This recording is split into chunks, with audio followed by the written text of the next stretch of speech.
As this Marine walked through Mayor's Alley in Philadelphia, a gentle tug on his sleeve brought him to a halt. Glancing down, he saw a young boy, about 10 years old, standing quietly beside him. Without a second thought, the Marine knelt down to meet the boy at eye level. The child said nothing, simply looking up at him with wide, hesitant eyes. Silently, the boy slipped a small note into the Marine's hand and then took off, heading back in the direction he came from. Confused, the Marine unfolded the paper and read the message. Instantly, a wave of alarm washed over him. Jumping to his feet, he fished his phone from his pocket and dialed the number. There was no time to waste. He needed reinforcements, and fast. Across town, 8-year-old Aiden Miller sat at the small kitchen table in the modest apartment he shared with his mother.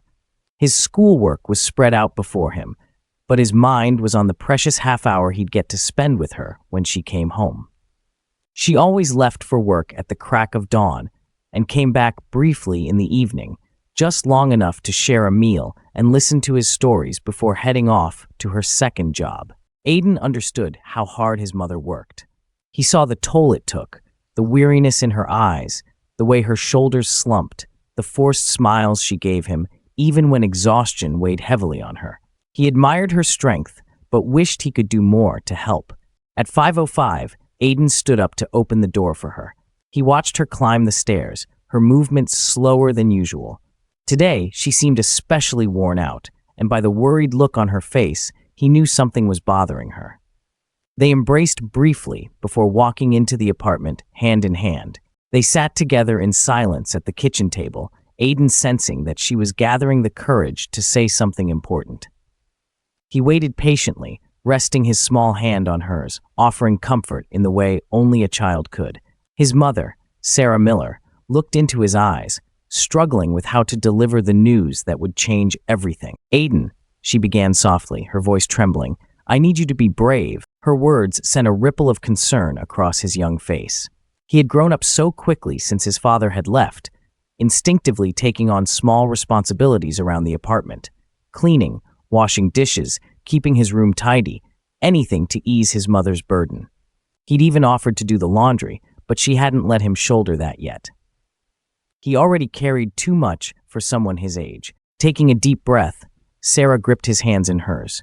She explained that she'd visited the doctor twice in the past few weeks, first for tests and then today to get the results.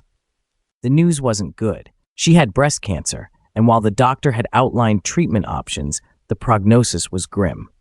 At most, she had 6 months. Sarah tried to soften the blow, choosing her words carefully to spare him further worry. But sugarcoating the truth wouldn't help in the long run. As she revealed the hard reality, she watched Aiden's face twist with emotion. His eyes welled up with tears, which he quickly wiped away with the back of his hand. Seeing him in pain broke her heart. She promised him that she would fight with everything she had, but that the treatments would be expensive.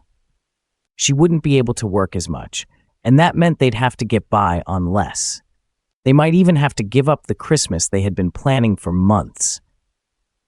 The thought of disappointing him made her voice quiver.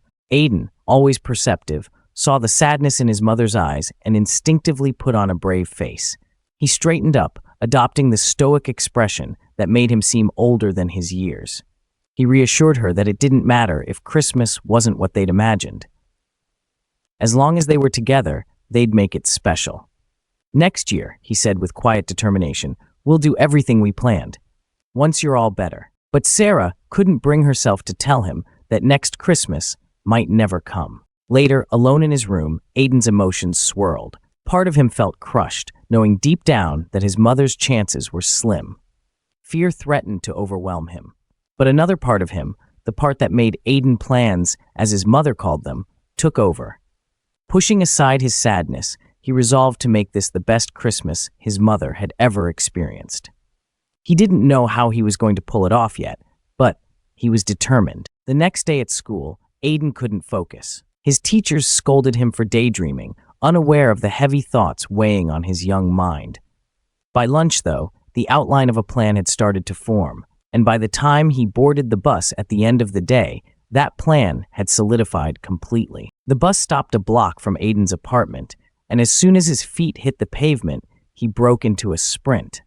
There was something he needed, something crucial to his plan.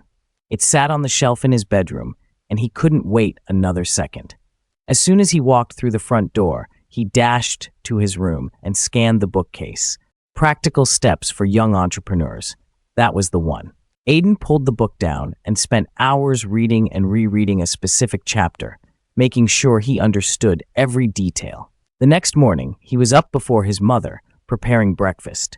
He pushed open her bedroom door with his foot, balancing a tray of food in his hands. "My sweet boy," his mother whispered, stirring awake. "You're such a blessing." As she began to eat, Aiden asked a carefully planned question. "Mom, do you think I could go to the mall after school today?"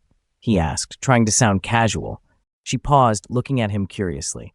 "Why? What do you need to do there?" Aiden had thought of a believable story in advance. "It's for a school project. I have to interview a bunch of people, ask them some questions, and write down their answers." He hated lying, but this was important. It was a crucial part of his plan. His mother seemed unsure, but after a moment, she agreed to let him go for an hour. During school, Aiden almost got into trouble for not paying attention during the first class. He couldn't afford a detention. That would ruin everything, so he forced himself to focus. At break time, he tucked himself away in a quiet corner of the cafeteria and began writing. He scribbled, crossed things out, rewrote, and made sure everything was just right. Satisfied with his note, he moved on to the next phase. The book said to reach at least 50 people, so he needed 50 copies. He raced to the administration building just in time to catch an empty copier. Relief washed over him as he printed off the copies he needed. By the end of the school day, Aiden felt calm. He had done everything he could. At 3:15 p.m., Aiden stepped off the bus and made his way to the mall. His book had been clear. He needed to market his plan to at least 50 people to set things in motion. And looking around the bustling mall, he knew he had chosen the right place. There were more than enough people here. Aiden's mission was clear: distribute 50 copies of his note and hope that just one person would respond. All he needed was one. Meanwhile, Sergeant Daniel Ross, a Marine who had been serving for 3 years, was taking a stroll near the mall. Off duty from his post guarding the west wing of the White House, he was clearing his head when a young boy approached him and handed him a note. Sergeant Daniel could tell right away that this was no ordinary kid, even before he read the note. When he unfolded the paper, the words hit him like a punch to the gut. His throat tightened, and he swallowed hard to hold back his emotions. This kid needed help, and if there was one thing Marines did, it was help.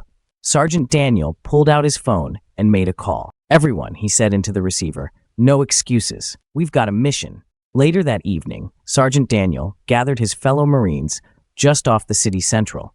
Once they were settled, he began to explain. "There's a boy," Sergeant Daniel said, "and his mom, she's dying. But this kid has heart. He's one of us. Here's the plan." As Sergeant Daniel detailed Aiden's situation and his idea, the Marines listened intently. Back at home, Aiden was finishing his homework, all the while keeping an ear out for any sounds from his mother's room. She was restless, uncomfortable. He was in the kitchen making tea when the phone rang. "Is this Private Miller?" asked a deep voice on the other end. Aiden hesitated, confused. "No, this is Aiden. Who are you looking for?" "This is Sergeant Daniel Ross," the voice responded. "You became one of us when you asked for help, and now we're here for you." In that moment, everything clicked for Aiden. He had only managed to give his note to one Marine, and it had reached the right person. "Can we meet?" Sergeant Daniel asked. The next afternoon, Aiden walked out of school to find 3 Marines in full uniform waiting for him. They greeted him like he was one of their own, making him feel 10 feet tall. Over burgers, they asked him to explain his plan in detail. Aiden did his best, but admitted he needed adult help to make it a reality. His goal? To give his mom the best Christmas she had ever experienced, knowing it might be her last. Sergeant Daniel smiled warmly. "Well, soldier, you've come to the right place. Let's make this happen." Sergeant Daniel and his fellow Marines were moved by Aiden's determination. Not only did they plan to make his Christmas wish come true, but Sergeant Daniel had a surprise up his sleeve. Something that could change both Aiden and his mother's lives forever. The countdown to Christmas began, and Aiden was filled with hope. He liked the Marines he had met, and he knew they would deliver. Now, all he had to do was keep the secret from his mom. On Christmas morning, Aiden helped his mom out of bed, ran her a bath, and laid out her clothes. Despite the pain she was in, he encouraged her to stay strong. Once she was seated at the kitchen table, she eyed him suspiciously. "What are you up to?" she asked with a playful smile. "I know you're hiding something." Just then, there was a knock at the door. "You stay here, Mom," Aiden said, rushing to answer it. When he opened the door, 9 Marines stood there, each holding something in their arms. One had a turkey, another carried a ham, others held trays of vegetables, desserts, and a fully decorated Christmas tree. 2 men held a bag full of gifts. "Where do you want this, Private?" Sergeant Daniel asked with a grin. Aiden beamed as he showed them where to set everything up. Leading them into the kitchen, he introduced his mom. Sergeant Daniel Ross, U.S. Marine Corps, ma'am," Sergeant Daniel said. "We'll be serving lunch today." Tears filled Sarah's eyes as she pulled Aiden into her arms. "You did this." Just then, another knock came at the door. Sergeant Daniel smiled. "I'll get it. I know who it is." Moments later, he returned with an older man. "This is my father, Dr. Victor Ross. He's an oncologist." What Sergeant Daniel didn't mention was that his father was one of the top oncologists in the country, known for treating the most difficult cases. Kneeling beside Sarah, Sergeant Daniel said, "My father has agreed to treat you free of charge." A year later, Aiden and Sarah sat in their living room, a small Christmas tree glowing softly in the corner. There was a turkey roasting in the oven, and cards from Sergeant Daniel and Dr. Ross were pinned to the corkboard. "This Christmas is special," Sarah said, smiling at her son. "I'm only here because of what you did last year. You're a hero, Aiden, and that's how a boy, with the help of the U.S. Marines, gave his mother the gift of hope. Have you ever been helped by a Marine? Tell us your story in the comments. Until next time, stay strong."